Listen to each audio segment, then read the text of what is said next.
on ktalk.co.za, on the app, on DSTV channel 885, and across the city on 567 AM. Join the conversation. This is Cape Talk. This is Cape Talk. A very special naked scientist today. We've had it in our mind in recent weeks to get the most inquisitive minds to ask Chris Smith, the naked scientist, their science and natural history related questions. We're hoping to do this as a monthly thing, maybe the final Friday of every month, getting a school to participate. First, let me introduce Melanie Francis. She's a teacher of Class 7 at Gaia Waldorf at Oudemolin Eco Village. Melanie, how are you doing this morning? Hi, good morning, Lester. I'm fine, thanks. How are you? Very good. I just want to do a quick introduction. Chris is already waiting to get to those questions from the kids, but are they excited? How's everyone been at Gaia Waldorf? Yes, they're very excited. Everybody is very happy to be back at school. COVID has not been great for any of us, and learning online has not been great either. So it's wonderful to be back in the class to converse about all the topics, ask questions. There are lots of questions always coming through, and it just makes a huge difference to be back in class here. I'm very happy to hear that. And Dr. Chris Smith, how are you doing today? I hope you're enjoying your Friday. I'm really looking forward to this. And hello, Melanie. It's going to be fantastic to find out what you will want to know. I hope I can answer these questions. I suspect they're going to be really good ones. So here's one of the first questions that we have that's come through on the WhatsApp note from one of the kids from Gaia Waldorf. Let's have a listen. My name is Imad Delvik, and my question for you today is, when you kick a ball, will it immediately accelerate or decelerate? Right. When you first kick a ball, of course, what you're doing is turning your foot into a hammer. And that sounds a bit odd, but you've got a big weight, which is your foot, on the end of a really long handle, which is your leg. And the reason a hammer works is because as you swing a hammer, there's a lot of momentum in the head of the hammer, which is then imparted to the head of a nail to bang it into a piece of wood. It's the same when you use your foot as a hammer to hit a ball. You swing your leg back, swing it forward to hit the ball, and there's an enormous amount of momentum now in your foot, which is imparted to the ball. So you will give the ball the energy that was in your foot, or at least a significant amount of it, and this will accelerate the ball. So as you kick the ball, firstly, because balls are spongy and elastic, it will compress a bit because the ball will squeeze in and store some elastic energy. Your foot will also begin to push directly against the ball, and then the ball will recoil elastically against your foot, pushing on your foot as well. And the combined effect of all of those things will lead to an acceleration of the ball. So as it then leaves your foot and finally ceases to have contact with your foot, the acceleration stops. And at that point, there's only deceleration because the ball is travelling through the air, and air is imparting air resistance, and air resistance will slow down the ball by robbing energy, kinetic energy, from the ball. So the ball accelerates all the time your foot's in contact between the tip of your boot and the surface of the ball, and as soon as it leaves contact with your foot, it then begins to decelerate again. I think it's Nadima who's in class with some of the kids there. Who's coming? Who's asking the next question? So we've got one of our class 7 children, Luke. He's going to ask the first question. Excellent morning, Luke. How are you doing? I'm doing good, and you? Very good. How old are you? I am 12, turning 30 in November. 12, of course, turning 13, 12 and off. Chris is listening. He'll answer your question. Okay, my question is there such a thing as a true circle? Hi, Luke. Yeah, as far as we know, there is a true circle. We've got the value for pi. It's 22/7. And we know how to make a circle, which is that you put a point in the ground. And the definition of a circle is that the edge of the circle should be at the same distance from its centre at all points. And if you pull your string out from the centre and put a pencil on the end of it and pull it round in a circle, that's how a compass works, then you will draw a perfect circle. And that is defined by the number 22 divided by 7. And this is 3.14159, etc., which is pi. But it's only a true circle if you were to go to the infinitesimally long number of decimal places, or you use the number 22/7. I think NASA are happy with 6 decimal places. I think they use 6, but it might be a few more. It might be 9. But I think NASA use 6 for their circles when they're doing their calculations. Thanks so much for that, Luke. 12 going on 13. Nathima, who's next? Okay, so next we've got Ethan. He's also in class 7. Good morning. Morning, Ethan. How are you doing? Good, and you? Very good. You have an interest in science and natural history? Well, I do have an interest in social studies and natural history and how the ages of before used to work, but I do have quite a great interest in science too. That's fascinating. Well, Chris is listening. Well, I have a question, which is, can a ray of light reflect or refract off a different ray of light? Right, okay. What you're getting at is if I had, say, a laser beam from a laser pointer, and so did you, and we shone them so they were on a collision course, would it be like two cars meeting at an intersection and going bang? Or would they pass straight through? Excellent question, Ethan. The answer is that light doesn't behave like cars colliding. Light does something else. It does what's called superposition. So if two light rays arrive at the same point at the same time, then they add together their amplitudes. In other words, if you've got one ray which is, I don't know, let's call it 1, and another one's coming the other way, and it's also 1, 1 and 1 adds up to make 2. So you get a brighter spot where the two meet. And if they arrive and they're so-called out of phase, so in other words, one wave is going up at the same time as the other one is going down, they'll add together, but they'll cancel out. So you get a dark spot. But then you're going to ask what happens after that. Well, actually, they then carry on. So you'll see the light ray does that, interacts, makes a brighter or darker spot, and then carries on as it was on its original journey. So it doesn't actually know it's interacted with the other light ray in terms of it doesn't change its course or anything like that. So the light rays always travel in straight lines, but where they meet other light rays that are either in or out of phase with them, they superpose, add together temporarily.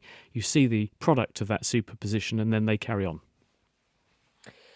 It is 20 minutes to 10 o'clock. You are listening to the Morning Review. It is The Naked Scientist with Dr. Chris Smith. A very special episode or edition today. We are chatting live to some of the kids at Gaia Waldorf at Oudtshoorn Eco Village. We want to do this a regular thing, get the kids involved, contact some schools, and maybe every last Friday of the month, get a classroom on Zoom or on Skype with us, and they can talk directly to Dr. Chris Smith. Nadima, who else do we have there today? So we've got Hadia. She's also in class 7. Hi. Hi, Hadia. How are you? Fine, thank you. And you? Very good, very good. Chris is listening. I was just wondering, how does antimatter destroy matter?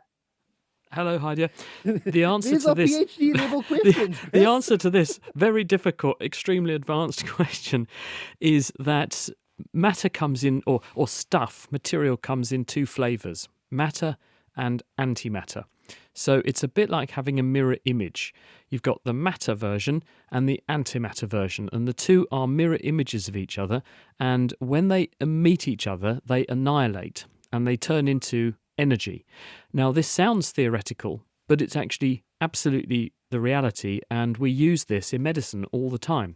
We have various brain and body imaging technologies, for example, where you actually use antimatter, antiparticles, as a way of imaging the body because of this interaction. Now, why exactly they want to interact to produce energy? It's because one thing is the direct mirror image of the other, and when they merge, they cancel each other out, but you can't get rid of the energy that was within each. So therefore, there is a release of energy when they obliterate each other in that way. The question, if you want to really baffle an astrophysicist or a cosmologist, is to say, everything we can see in the universe is made of matter. Where's all the antimatter gone then? Because our theories of how the universe should have formed in the Big Bang were that there should have been an equal amount of matter and antimatter made. Why it didn't therefore all annihilate with each other and just produce more energy, we don't know. And where all that antimatter has gone, we don't know. We know it can exist and we know it should exist. We just know that all the stuff in the universe around us at the moment, that we can see at least, is made of matter. Oh, thank you. Wow. Wow. I wanted to know why the sky was blue, or why the sky is blue at that age. Oh, It's a thankfully, really, an really easy great question for the first time. Well, this is also a wonderful question, and the answer, the simple answer, is the sky isn't blue. And you might say, well, what on earth do you mean, Chris? Well, if you look at the same sky, the same patch of sky at night, what colour are the stars? They're white. And if the sky was blue, then the light from those stars coming through that sky should also look blue, but it doesn't. So in other words, the blueness of the sky is an optical illusion during the day. Why? Well, when the light comes to us from the sun, what's coming from the sun is white light. White is not a colour that exists. White is what happens when all the different colours of the rainbow arrive at your eye at the same time, and we see white light. So in other words, light coming from the sun is a mixture of different colours or wavelengths of light. It just so happens that the blue light coming from the sun, the size of the waves is about the same size as the size of the bonds that connect the oxygen and nitrogen atoms in our atmosphere. So that means when the blue light sees our atmosphere, it gets scattered or bounced about like a bullet ricocheting around a room. And that means that when you look up at the sky, your eye sees lots of blue light coming towards you from all over the sky, and the rest of the light coming through unaffected. So your brain, in order to make sense of that, says, well, if I've got blue light coming to me from all directions, the sky must be blue. So your brain tells you the sky is blue. It's not. It's just you've got blue light hitting you from all directions. And of course, at night time, when that effect goes away, you see the true colour of the sky, which is the atmosphere is colourless. Naveema, do we only have kids there from class 7? Do you have some younger So we've got some participants? No, we've got some younger ones from class 6. So next up is Yakin. He's in class 6 with his question. Hi there, Hi. Yakin. How are you? I'm good, and you? Very good. Fire away. My question is, have you ever been visited by another civilization? Civilization as in from outside the Earth, or a civilization from on Earth? From outside the Earth? Yeah, well, we don't know. It's interesting this, because if you have the power to travel across the universe to visit another planet, would you want to let the people who are there already know that you can do that?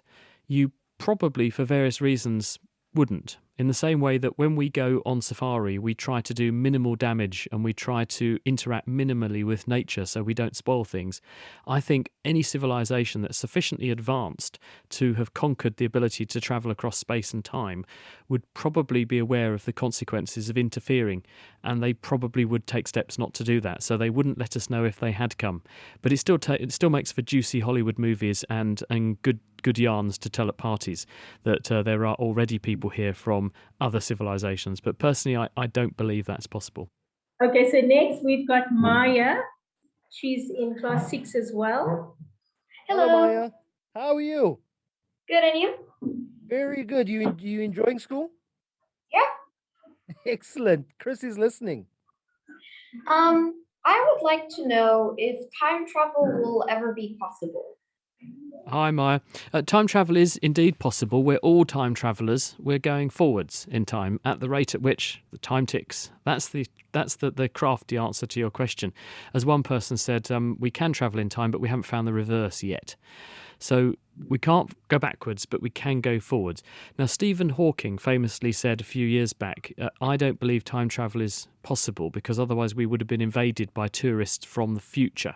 In other words, people coming back from the future to improve the past. And he felt that there were too many paradoxes, and the fact that we hadn't seen said time travellers probably ruled out their likely existence. I'm inclined to agree with him. I don't think it's possible to do time travel, but what we can do, on the other hand, is to see into the past a very long way. And this is how we know, for example, that the universe is getting bigger. It's how we understand how the universe has evolved and changed over time, because we can use very powerful telescopes. We can see light that's travelled across the universe uninterrupted for billions of years, and as it's done so, the universe has changed its shape, and that has deformed or distorted the light that's coming to us. And so written into that light is a pattern of how the universe has changed, and by analysing that change, you can work out how the universe has grown in the time it took that light to get to us. And so we can see back into the past to some of the oldest stars that shone billions of years ago, like 12 billion years ago. As it is at the moment, though, we're unable to jump forward into the future or to go back physically to the past, but we can at least look what happened there. You are listening to a very special edition of the Morning Review. The Naked Scientist, Dr. Chris Smith, answering the questions of the kids from Gaia Waldorf at Edemolen Eco Village. We're looking to do this every month. So if you want to pitch your school, you can then let us know. Drop us a WhatsApp, 0725671567, and we can start building that list of kids, bringing kids onto the show to ask Dr. Chris Smith, the Naked Scientist, these science-related questions. Nadima, who's up next? The next is Zahra. Hi, there, Zafra. Thanks for all the answers so far. My question is, what does the effect of pH in the water have on the radish seed germination?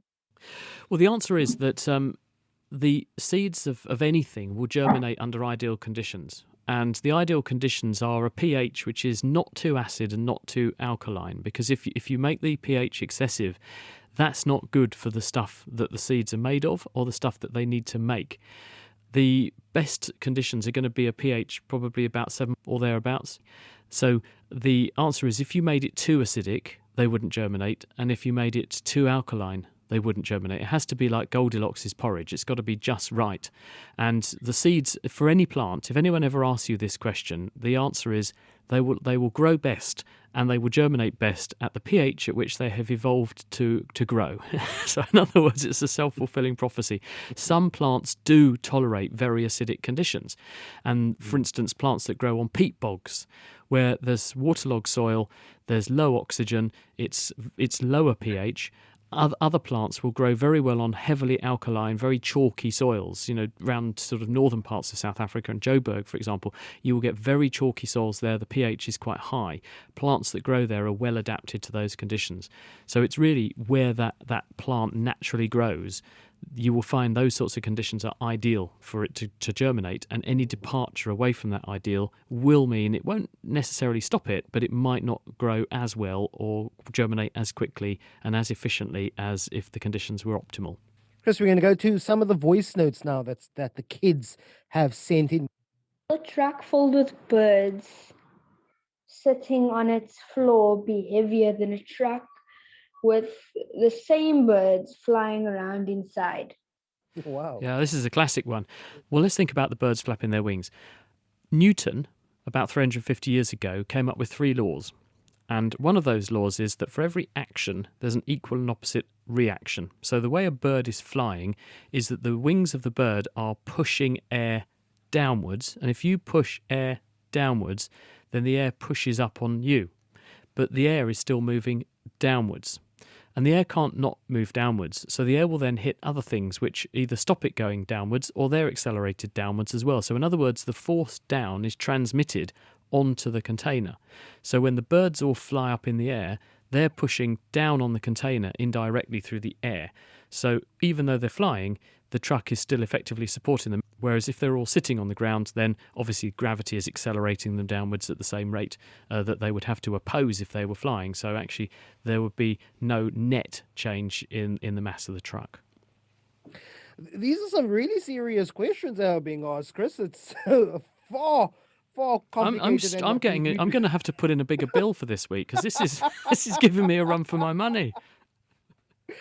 Let's have another go, Nadima. Let's go back to Gaia Waldorf at Odemolen. Who's next? So now we're moving down to class 5. We've got Wendell. Hello there. Hello, Mr. Wendell. How are you? Good, and you? Excellent. Chris is listening. Okay, so my question is, what is at the bottom of a black hole? As they get younger, the question's getting harder. Okay, what's a black hole? Well, a black hole was a theoretical thing until we actually managed to see photographs of one taken a couple of years ago. You might remember these amazing media stories across the world where researchers published the first images of what we call the event horizon of a black hole. And the event horizon is the point at which light can no longer escape from this entity, so it looks black. These are areas of space which are incredibly massive, as in they've got enormous amounts of material in them. This gives them a massive amount of gravity, because gravity is proportional to how massive you are. And that has the effect of deforming the fabric of space. We tend to think of space not as just an empty vacuum, but as this mysterious thing that Einstein called space-time. It's literally like a fabric, a sheet. And a simple analogy is to think of a trampoline and think of something like a big heavy ball being put in the middle of the trampoline. It would bend down the middle of the trampoline. Massive objects like stars and planets bend the trampoline of space to make a dip. And this has the effect of making a dip if you've got lots of mass and you're a black hole that's so deep and so steep that not even light can get out of it. But if you went in there, then you would be experiencing extremes of gravitational acceleration. You would undergo a process called spaghettification, where you would stretch out and become incredibly long, and at the same time everything would be pulled together as you went deeper and deeper in until you were squished down to the component parts of the atoms that make you up. And then beyond that, to something called a singularity. No one's ever been there. We can't see in there, so we don't actually know what that would look like. But I don't think it would be a very nice experience to go in there. Fatima, who's up next? So we've got Maya, and she's got quite a unique question, I think. My question is, why is everybody's poo brown? Because we all eat different stuff. Brilliant. Actually, I really like this question. And the answer to that is because of a chemical that's made in your intestines called stercobilin. Where does stercobilin come from? Well, actually, the story starts with the red blood cells that are carrying oxygen around your blood. Red blood cells are red because they've got this stuff in them called hemoglobin. Hemoglobin has got iron in it, the metal iron. And when you have done with your hemoglobin and the red cells that carry it have got old, they get destroyed and broken down. And the hemoglobin gets recycled in the body, but it's not immediately recycled. It's in fact, first of all, broken up into something which is called urobilinogen. And urobilinogen gets chucked out of your liver in bile that you secrete to help you absorb fats into your intestines. And as it goes down the intestines, it gets oxidized and acted on by bacteria that eat it, and they turn it into stercobilin. And stercobilin is brown. So you end up doing, as the Scottish person who taught me biochemistry at medical school, it's why you do brown jobbies. But you don't always do brown poos if you have a problem with your liver. So people who have a liver problem that stops them making the urobilinogen in the first place, in fact, it's a slightly different chemical than that goes into the intestine, but the precursor to that, if the liver doesn't work properly, then in fact you don't make any of the material that turns into stercobilin, and you do very pale poos that look like chalk. And so we ask patients, have you noticed anything like that happening to you? Because if they do say, I've gone a bit brown and yellow, and my eyes have gone yellow, and my poos have gone pale, like chalk, then you know there's something wrong with their liver. I'm the 37-year-old with a toilet-related question here, Chris. Why is it that some foods you see, if I were to drink a beetroot smoothie, it would come out with a reddish tinge? Or if I were to have lots and lots of spinach, it would tend to be greenish. Yeah. Well, the intestines are good, but they're not perfect. And there are some things that we eat that we can't break down with our own digestive juices, and we rely on the microorganisms that live in our large bowel to finish the job off for us. And there are some chemicals and some coloured chemicals in the foods that we eat that can't be broken down very efficiently by either. There is a condition called beeturia, because the beet, when you eat beetroot, the anthocyanins, which are the red chemicals in there, come into the bloodstream and they're water soluble, but they're normally broken down on their way through the bloodstream. And so when you pee out the breakdown products, because they're dissolved in water, they come out through your kidneys, they're colourless.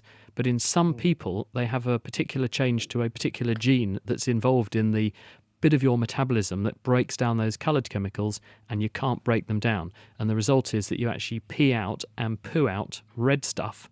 And some people get very alarmed and they think they're pooing or weeing blood. They're not. So the first question, if a young, otherwise healthy person comes to you and said, I've suddenly dramatically started to poo and pee blood, you say, hang on a minute, did you eat beetroot yesterday? And if they say, oh yes, I love it, then you say, now we know nothing wrong with you. You've got beeturia.